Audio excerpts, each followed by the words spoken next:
Hello and welcome to the Performance Roundtable podcast. Today we have Liam on to talk about his research into the return to work protocols of the fire service.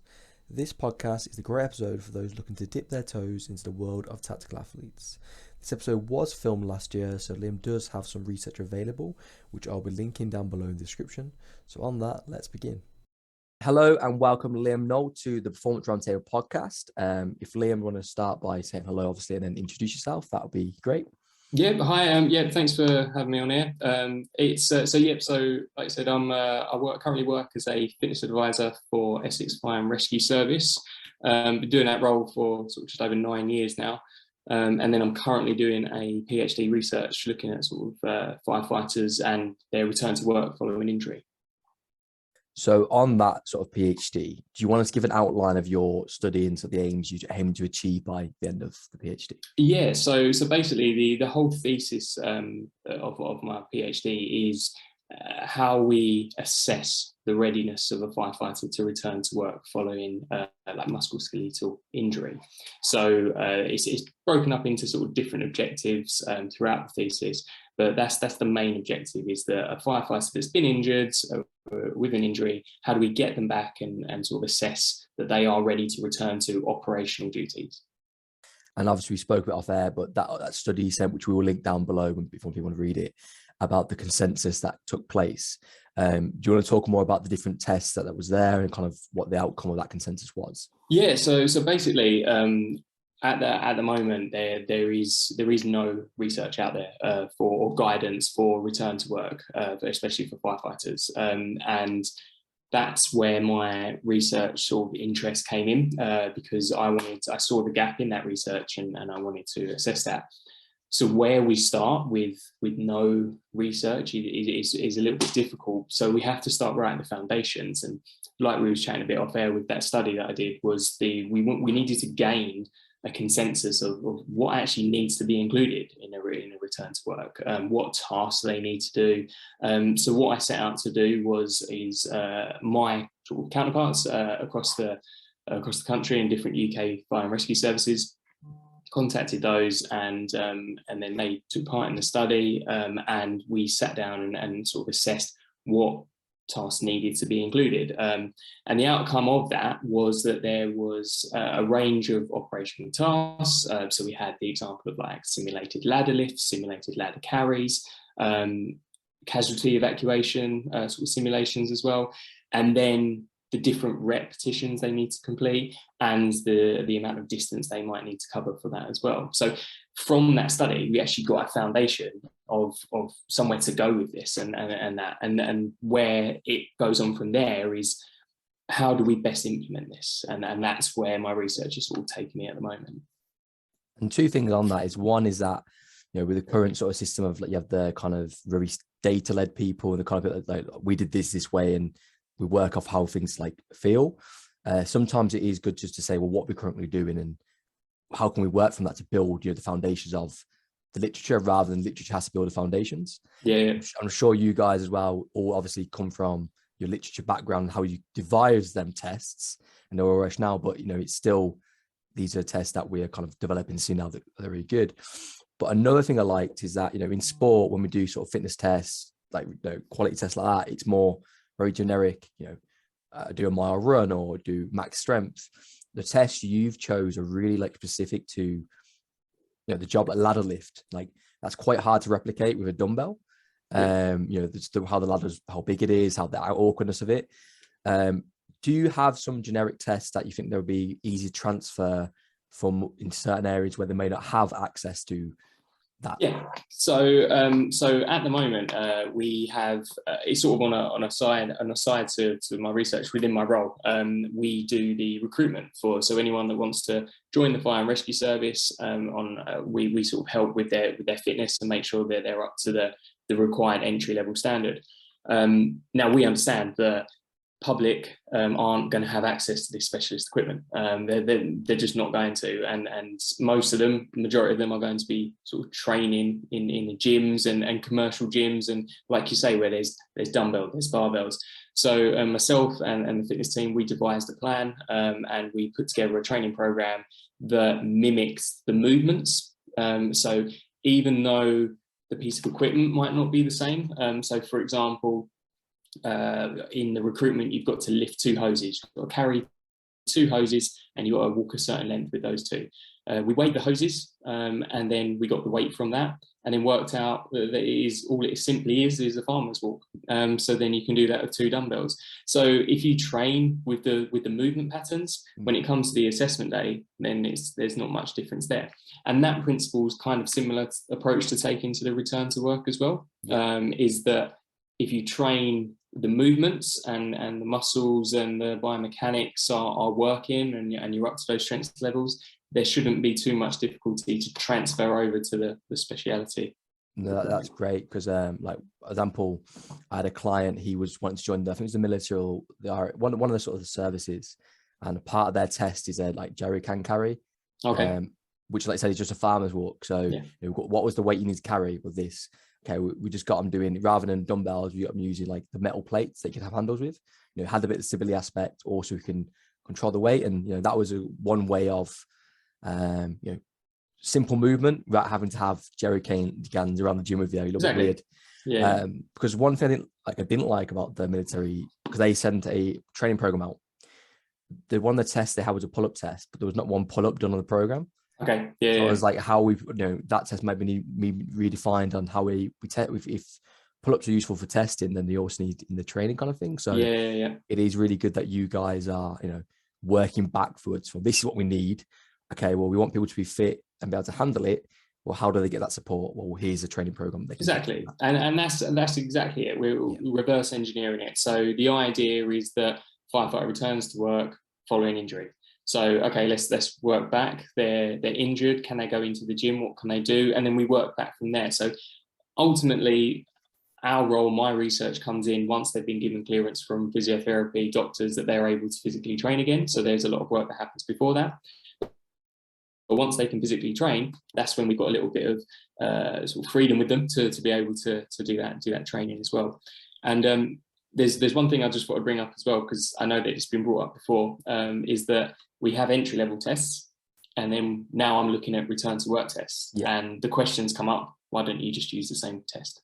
Because if you're assessing, the reason we don't is because on the entry-level test, there's certain assessments that we don't do, because you need a skill, or you need some training to do them.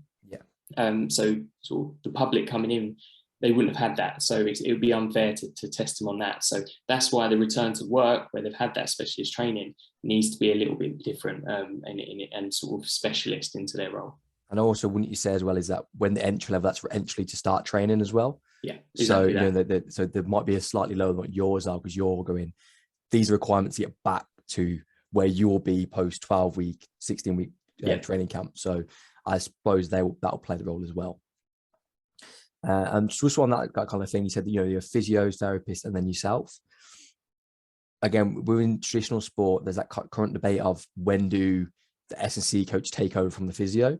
And I think one study was showing that actually we can train like aerobic stuff. For example, if you say it's a low body injury, we can do some upper body aerobic sort of work very early on, which will actually help their return to play post, when they come to you. Have you seen that kind of trend within the fire service where the physios are also looking at performance, or do you see they're really focused on just that specific area? So I think it's a difficult one. It's a tough one to answer, because the fire service, like obviously you've got sports teams, you've got professional sports teams out there that have got dedicated physios, strength and conditioning coach. So you just literally pass them through, and then they're back on the field. Within fire service, or within the fire service I work for as well, is that we have different physio provisions, but then there's also the NHS that they can go to. So the type of care can vary, and I'm not saying one's better than the other, but they can get different variations as well. So you do get it sometimes when some physiotherapists will sort of discharge a firefighter ready to return, when actually they're not ready to return to their role. They could return to daily activities and their injury may be pain-free and movement okay, but if they're not quite ready to return back to work. And I think a good thing that we've got in the UK as well is the Firefighters charity. That's massive thing that we've got here, and I think the work they do is great because they know what's required of firefighters as well, but just not everyone can get there. So I know during COVID they created an online service which I think went down really well, and that's a great place to go. But unfortunately, not everyone does go there. They'll use sort of their own NHS or different physio providers. Of course, but again, that's I think why your research is important. You said about the different levels of care, not just in different regions, but also within different practitioners. So, like I said, NHS, they're probably releasing them on, maybe going to actually the office job. They're fit to go that. Yeah, if they had the specific demands what you required. Do they fit these? Actually no, so we don't release them so early and we know what we're working towards. Yeah, because it's not they're doing a bad job, they're just doing a different job. Exactly. There's no, that's what I mean, they're not doing anything wrong at all. They're doing assessments and everything, but sometimes where a role like firefighting, for example, can be very specific, it's going to be hard to get that sign off in a generic physiotherapist practice, and I would argue the same in terms of different sports as well. It's going to be different, difficult to get that specialism as well. So that's where I'm hoping my research can sort of, the end product of it can come in and kind of help in that if a firefighter gets injured, they go and see a physiotherapist provider. Once they've been cleared by said physiotherapist provider, then they can then access sort of my work or the research that I've done that then would enable them to say, okay, this is where I've got to be, and then they can train towards that. And I'm hoping that if my research does get taken on as sort of national good practice, then it's something that can be widely accessible to in the end just help, just provide that guidance so that they're not walking in darkness as well, because I've been injured. I think everyone that's played sport has been injured at that time, and sometimes when you're wanting to come back, you've got that itch to come back. You just want to get back to where you were, but also sometimes without any guidance or if you don't really know what to do, it can sometimes put you off and be a barrier in itself. So it's just trying to make it as accessible and easy as possible. Yeah, and I think, so example, I did my shoulder and sold down the hip, but like I did my shoulder for 3 years. I was benching around it. I was fine. I was working around it. Then got to the point where I was getting really bad headaches from just my shoulder's basically 2 inches lower than it should be. Okay. But I think when you do have that experience that I did, that I can work how to work around it. One, you kind of neglect it because I can get away with this. But then when you base things on how you feel, you're probably going to feel better than before you're ready to go back. Yeah. A lot of time working with athletes, it's like, oh, my knee feels great. Yeah, but you still need 4 weeks or 3 weeks because your tendons aren't ready or whatever it isn't strong enough to be able to go back to that full. Because you can't test full activity, let's test full activity, but by doing that, your risk of injury goes up, and we don't happen in the game or happening in a fire. By that kind of having someone there and them guidelines, yes, I might feel great, but do I hit this strength test or this max aerobic test? Like, gives them actual objective measure rather than that subjective. Which I think one of the key things as well is in any rehab model training is that I say we because I've been injured as well, is that you sort of compare yourself to where you were compared to where you should be. And I used to be able to bench this. I used to be able to squat this. And okay, that's great. That's fine. That's the target to aim for. Yeah. But at the moment, this is the reality. And this is where we need to work and get to sort of get you back in a healthy way, because you just run the risk of re-injury. And you saying about using it in a practical environment in sports as well. The difference with sports and sort of like firefighting as an occupation as well is that within sports, if you've got someone injured and you want to see how they are, put them on for the last 10 minutes, put them on for the last 15 minutes. You can't do that in firefighting. You can't wait for the last 15 minutes of an incident to then throw them in. You've got to, they're all or nothing, literally. So it's even more important to make sure that they are going to be able to sustain the incident that they're going to be going to. Yeah, of course. Like the fire's dying down, like lads. Send the injured guys in. Yeah, exactly. Just to work. The fire won't start again. That's one point that people, it's good observation. It's kind of like, it's, like I said, in sport, you have got that opportunity to slowly bring someone back. So your return to work assessment actually needs to be a lot more in depth because you haven't got the 12 weeks or the off season, or whatever it is, to slowly get that load in there. So with that kind of around this, I know there's limited research, but kind of what currently is the current research around this area, without going too much into your review? So I'm currently doing a systematic review, just looking at sort of physical occupations. So we looked at sort of athletes, and sort of then I looked at military, police, army, all over the world, and there is hardly any research that looks at return to work assessments, firstly for injured people or injured athletes, that then assesses, okay, we did it, but did it actually reduce re-injury rates? And there's hardly anything out there at all. And I appreciate that research does take time, because you've got to almost follow that person, and then there's lots of other factors that can come in. That person might leave, they might change role, which then sort of swerves you're not looking at a firefighter anymore, you're looking at a different, like, higher rank. But there's stuff that there's not a lot out there which highlights the need for the research, but some interesting, and like I say, I can't go too much into it because it's currently under review at the moment, but one of the interesting things I can say in it was that the results were showing that by doing multiple tests as opposed to single tests is so much more better, and it's a fairly obvious sort of observation, but there are a lot of tests out there that just assess one area, and I think in a dynamic role where lots of different movements, lots of different sort of movement patterns are required, by assessing it on a multi-factor assessment is going to be much more beneficial than just a one size fits all. Yeah, and also as well is that if you get too honed, say someone has a knee injury, and we do all our rehab on knee work and how that's affected, well, we don't look into the factor how, hang on, because you're not putting much weight through that knee, how does that affect how you lift something? Does your other leg take it, or does your shoulders take it? One of the things as well is with tactical athlete, even though firefighters, military, police, would ambulance service be cast into that as well? Yeah, I think they are to an extent, included in the term tactical athlete. Yeah, but in that, like, then it's in debate. What is tactical athlete? The research, what a policeman does is very different to what a fireman does. What military, what branch of the military are in. All these things can affect it. So the research, like I said, we can compare sport to athletes, where it is, but it's still not as specific what you kind of need to really hone in on the stuff. And multiple tests. Have you found, again, I was saying back to that, specific point, would you just get the firefighter to do all the tests regardless? Like here's 11 tests, you're doing these regardless of the injury? Or would you say, okay, it's a lower body injury, we'll do all the lower body tests, but we also know that these tests may impact this one and this one, but we know that a bicep curl, obviously not the test, but say a bicep curl won't be affected by a knee injury, so we don't need to worry about that as much. Or you just say, what, we're going to throw all 11 at it, because you know what's going to go on in that period of off time, and we'll make sure that we just cover our bases no matter what.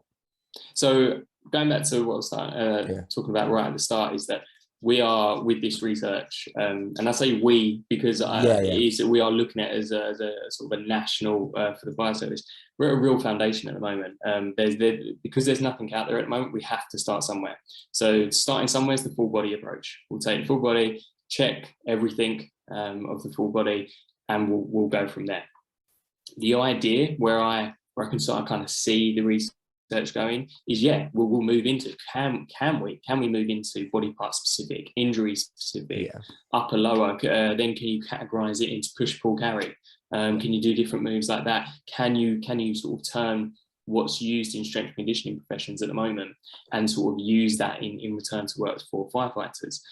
So that's where I see it going at the moment, and the ball is moving at the moment, and it's starting to move, but that's where I'm hoping the research and everything will build that progression for it. Yeah, and I think that's where, with more and more research coming out, but also more and more people understanding there is a need for that research, because I think a lot of people know someone that's a firefighter. They'll know the struggles. They're like, my dad's a firefighter, so I've seen the issues that he's faced.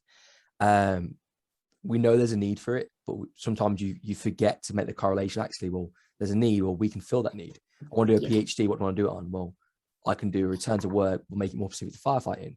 I could do performance-based tests. Well, how about I do it for firefighters? and obviously got the funding part from the fire service, but there is ways we can go about it. And I think definitely it's just creating that correlation between what we're doing and what we don't. But where the research is going to be used, we talked about like how different ranks may affect. So as I was saying off air, like my dad was towards the end of his career was more leadership, at home, going to fires, just controlling the event. But then when a strike happens or there's low staff, he might be have to go onto the trucks. So there's a potential for your work to be done as a return to performance assessment as well, potentially. Are we putting these firefighters at risk by putting them going from not been working for how many years, like 10 years, whether it is, or 5 years as a leader, to now you're in the front lines doing the tasks. So that's one of the sides. Next would be, what return to assessment stuff in general did you kind of see from different ranks? Yeah, so I think if you're going to be returning to work, from a firefighter's perspective, you're going to return to work and you are going to be called out to an incident. If your alerter goes off, if the bells go down, and you are going to be on that truck, then I think that a return to work needs to assess that you are ready to return to that. Yeah. Like you said, when most people do know someone that is a firefighter, but I think even if you don't, even if you think of the fire service or think of firefighters, I would think the majority of people think fit and healthy, strong, and if they're not living up to that, if they turn up and they're not able and they injure themselves on an incident, they then become part of the casualty. They can then become part of that. So I think no matter what your role, if you are going to be going out, then you need to be up to the fitness and strength standards, and we need to assess that. But obviously, where there's, like I've said before, where there's limited research out there, that's something that needs to look into, because it could be that you are a certain rank and you are not required to do a certain job role because of your rank. So, okay, can we look into that a bit further? Can we have a specific rank related like return to work? So there's lots of scope out there, and I think anyone listening that is interested, there is a lot of research scope out there that is yet to be sort of delved into. And I think with the rank things, is that what people forget as well is when you're the rank, you're going to be less active. How does that affect your well-being? You're going to be on a desk, sitting down all day. So how does that affect your upper back, lower back? All these things that you might not need a return to work like for as dramatic as a firefighter, but there is also a duty of care to make sure that these people are being looked after, because they might not be the ones running into the fire, but they're the ones making decisions about the fire.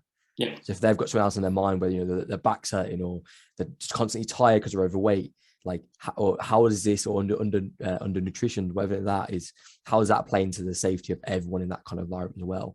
Which I think future research is slightly different to yours, could go and look into, comparing office workers to office workers in the fire service with that extra mental demand.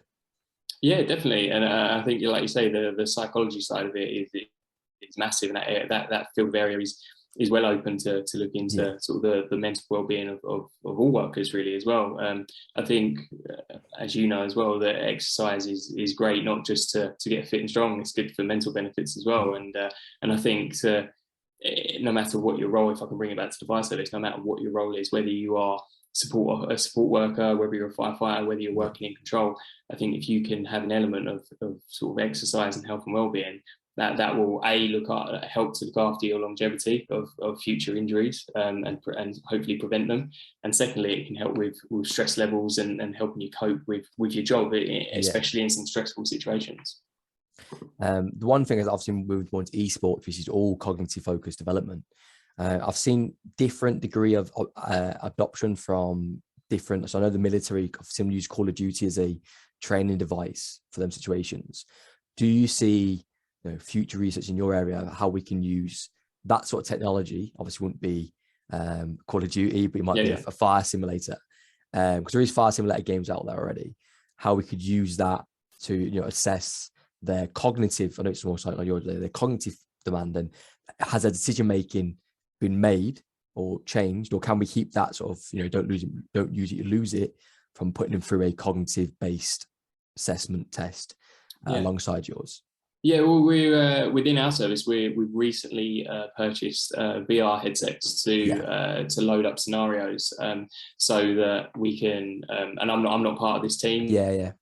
So I am not an expert at all in this area, but what they do is they're able to then assess decision-making skills in a safe, controlled environment. And from what I've heard, it's going down really well. It's in its initial phases. Obviously, COVID put a stop to a lot of things and delayed a lot of things. So that was one of the things. But yeah, I definitely I think virtual reality, or even like you said, like esports and that way of assessing is going to be sort of a future way of assessing people, I think. Because again, that kind of gets rid of that kind of, you can slow, like, even if you can't do it physically, but there, even with that, there is more ways to do VR physical. There's like, you can play the 3D runners now. Okay. Yeah. Well, so there's more and more ways where we can, you know, slowly drip feed in that load of a fire. Like, so again, it's still not going to be the same thing, but, you know, can we go from your assessments to, okay, you're going to do 10 minutes on this VR device where we can put some scenarios in and make sure that you're thinking, not worried about the injury. Yeah. So again, what else, what other areas of research can I look into? I know we mentioned off air about different countries, and how the different demands are, USA and what, like Australia with the wildfires.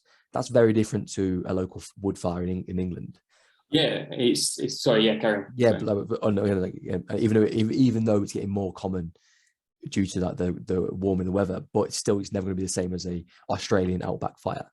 No, not at all. And that's the thing as well. So when I initially started this research, I got an understanding that there wasn't really much research for return to work in England, in the UK. So then you then broaden your search and you start looking at different countries, and it became clear there wasn't really anything in other countries as well. So that's where I sort of would like to see some of the future research going as well, is that looking at different countries, because it may not seem obvious, or it may be obvious, but different fire services in different countries are like you say, they're facing completely different scenarios based on the area that they're living in. So yeah, the wildfires in Australia, there's going to be different fires in Central Europe as well, where just given different temperatures and different climates there as well. So it's the aim would be to say, okay, this is what I've got from the UK.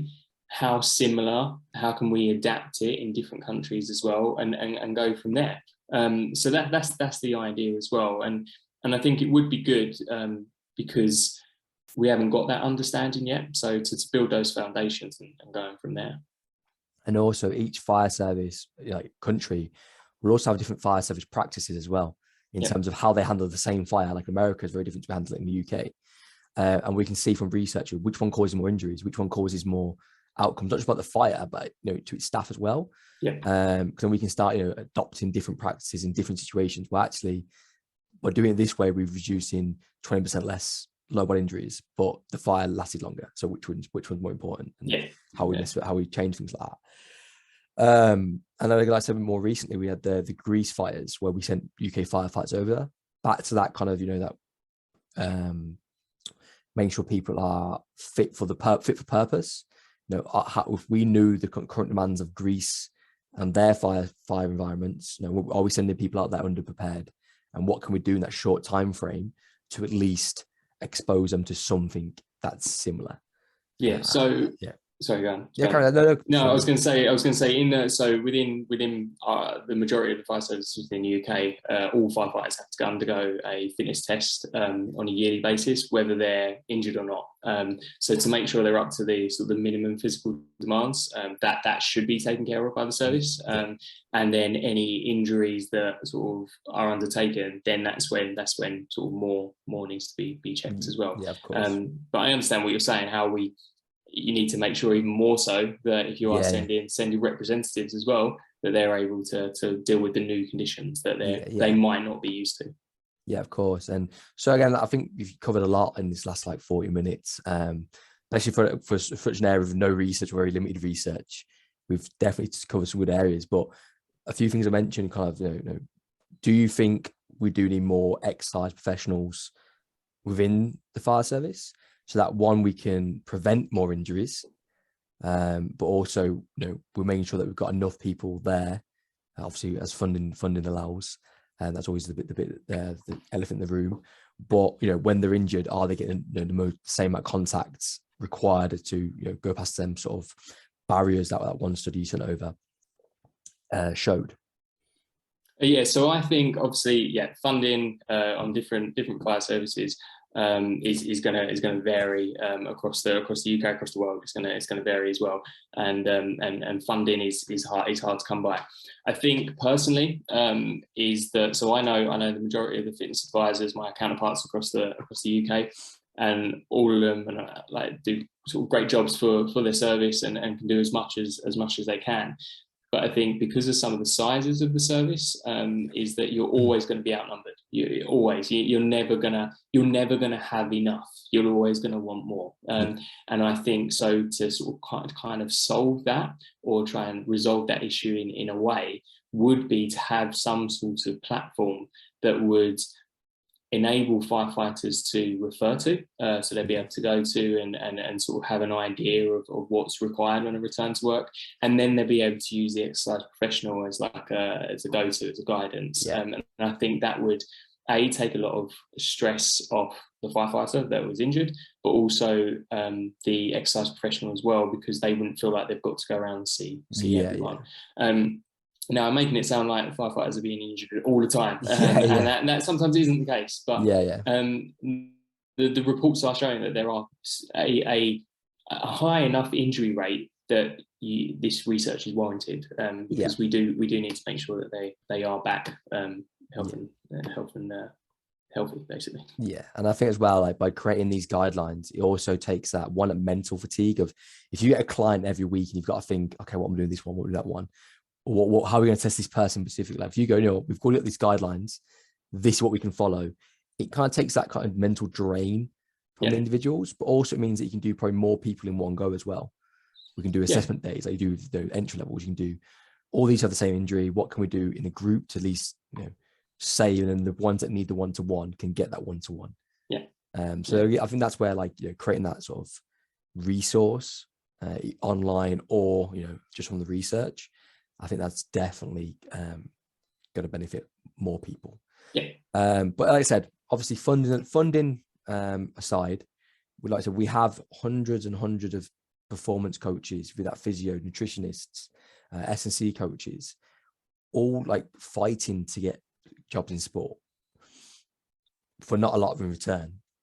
When there's people like yourself, there's roles with military, with I thought it was a really good role in military come up recently, but military in the UK, I think RF it was. There's fire service, ambulance, all these things that require the same level of focus, attention. How do they look about getting into that area? Because when I've looked in the past, the roles are called slightly different. So I've saw health and wellbeing coordinators. I've saw exercise referral, different things like that. So one, what we're looking for, and then two, what is it that the job is looking for you to show that you've got? Yeah, so to be honest, when I was back doing my undergraduate degree, I had no idea that this role existed within fire services. So I was doing my sports science degree, had no idea at all, and then it was coming to the end of my degree, and this role come up within the fire service, and so I went for it, looked at the job description, read it, sort of sounded like the idea of it, applied for it, and went in, and then it just opened this whole world of that you're not aware of, and I think I've done a lot of sports coaching during my undergraduate degree and just before as well. So I was sort of thinking I'd be heading down that route. But then when you spin it into this realm, it is different, but the principles, the bones of it are majority the same. You are a coach that you are trying to get them to a performance level. How are you going to help them get there? And then you're assessing along the way. So the principles behind it, very, very simply, are the same. Like you said, yes, across the UK alone. So I'm called a fitness advisor. I think somewhere else, like you say, is a wellbeing coordinator. Then you've got exercise physiologist.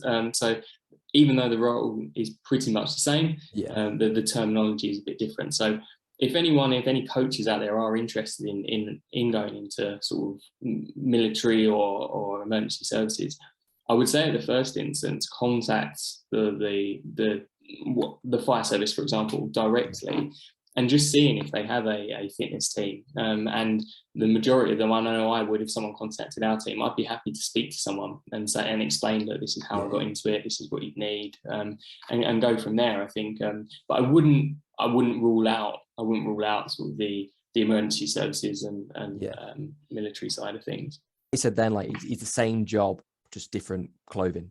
Like, one of my favorite clients or favorite person I worked with was 65-year-old Mean Gina called her.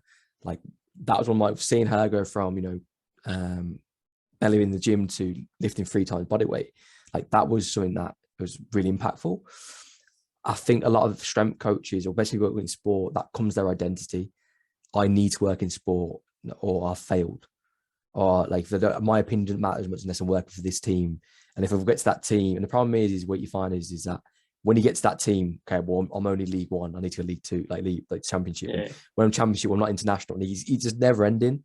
So I think, one thing we need to do as performance coaches really look outside the box and be willing to actually, when you're looking for jobs, don't just look for strength coach, health job, well-being job. Like, there is a lot of carryover where you could find roles that might slip through the sort of like seams.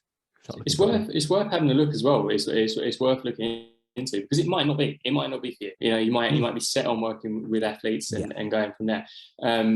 But it's worth looking into as well, because I think where you said sort of, we're at League One, then sort of working Championship, Premiership, especially in football. I think what I like as well, and my sort of philosophy as a coach, is that my rules or what I sort of live by is that my aim is to help. If I can help a performance level, then that's my coach. And like you said, it doesn't really matter who that client is. So in my role now, if there's someone, we've had someone over the years that was looking to join the fire service, and if I'm being completely honest, they weren't at the standard we needed. But then you give them some training advice, you give them some pointers here, and a few months later, they come back and they're like a different person. And that in itself, as a coach, from a coach's point of view, is so satisfying as well, just to see that development and them achieve what they want to. And I think most people that go into firefighting do it because they want to help others. They want to serve their community, they want to help others. So to be injured and not be able to do that is gonna be sort of painful enough. So to then be told, you've got to wait X amount of weeks to return. So I'm not saying that by doing this return to work, you're going to speed up the process, but at least it will embed that sort of understanding that by doing this, when you return, you're at a pretty good level, that re-injury should be fairly low. Your role in particular, it's that just explaining that it isn't just about return to work, it's return to not get injured again. And obviously that's debatable how much you can impact that. And exactly, especially in a dynamic role. That's why I say you got to be very careful, because you can't guarantee they're not going to get re-injured. But if my view is that if you're up to the strength standards and the aerobic standards, and you can do what you need to do to perform your role in a controlled situation, then the likelihood should be reduced of re-injury. And again, so the last question I ask everyone is kind of what sort of topics or other researchers that you've seen that you would like on the podcast. I know, get that little shout out, no matter how small the podcast is, it can always, make someone's day that this person's seen them, or, their area of research is actually getting talked about. I know if you saw someone talking about fire research, you're like, oh, hang on a minute, I've been waiting for it for ages. So is there any one or any sort of topics that you'd want to delve a little deeper in? Yeah, I think, to be honest, the fire service, anyone doing research within fire service research is obviously going to take an interest for me, especially with the role that I'm doing. But anything around sort of like tactical return to work, athlete return to sport, but looking at that on a level that we're making sure that they are fully ready to return to work. Because just going back, like we said about the sports, you can phase them back. I'm looking for almost like an all or nothing approach.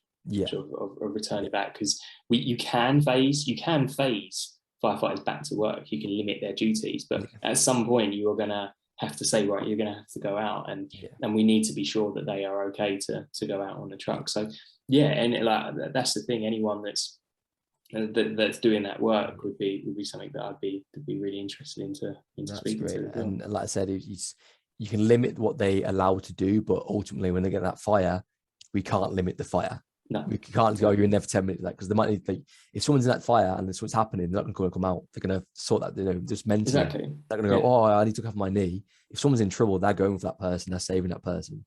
So like you said, he's all or nothing at that point. So again, you're a busy guy, so I really do appreciate taking, No. Thanks for the invite. I appreciate that. But if people do want to reach out and with more information maybe about your research in particular, or because I know your research should be coming out soon, hopefully. Yeah. So some of it has been published, and then I should be having some more soon. Yeah. And I'll make sure I'll link that as it's published, and I'll be sharing that across my stuff as well. Thank you. But what is the best way to contact you, respectfully?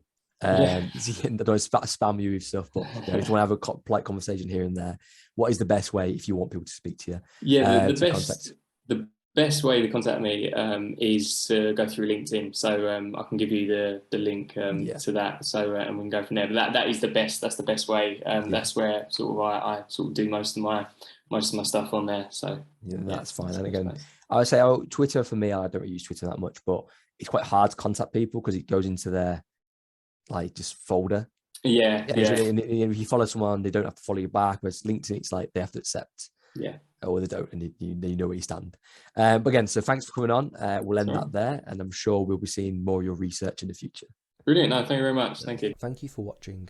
As mentioned, I've linked all the research in the description below. If you're looking to support the podcast, then please check out the Performance Roundtable podcast on Twitter. Thank you, and have a good day.